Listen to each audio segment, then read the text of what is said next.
আজকে আমি সুন্দর একটা টিস্যু বক্সের ভিডিও তোমাদের সাথে শেয়ার করব। হ্যালো ভিউয়ার্স, আসসালামু আলাইকুম। কেমন আছো তোমরা? নিশ্চয়ই অনেক ভালো আছো। শুরুতেই বলবো, এই টিস্যু বক্সটা আমি বানাতে এতটাই কষ্ট হয়েছে কি বলবো। যেহেতু ব্লু গান ছিল না, আমি B7 আঠা দিয়ে করছি। হাতের তো 12টা বাজছে, কি আর করব।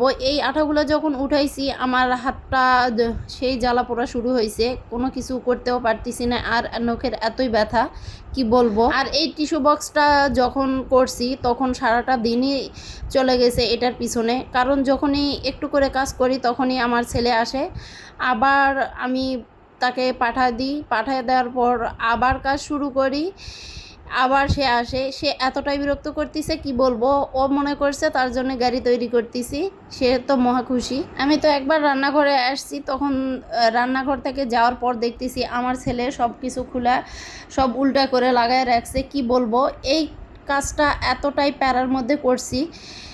তো আমার এই শান্ত নম্র ভদ্র ছেলের মতো কার কয়টা বাবু আছে অবশ্যই কমেন্ট করে জানাবে। এর থেকে অনেক কষ্টের কাজ করছি, তখন এতটা কষ্ট মনে হয়নি যতটা এই টিস্যু বক্সে কষ্ট হয়েছে। আর এটা যখন কমপ্লিট করছি মনে হলো যে অসাধ্য সাধন করছি। আমি যখনই কোনো কাজ করতে যাই না কেন, আমার বাচ্চাটা সবার আগে ওই কাজ করবে, ওই মনে হয় পার্সেল রেডি করবে, ওই ডেলিভারি করবে, সব কিছু ওই আগে ফার্স্ট।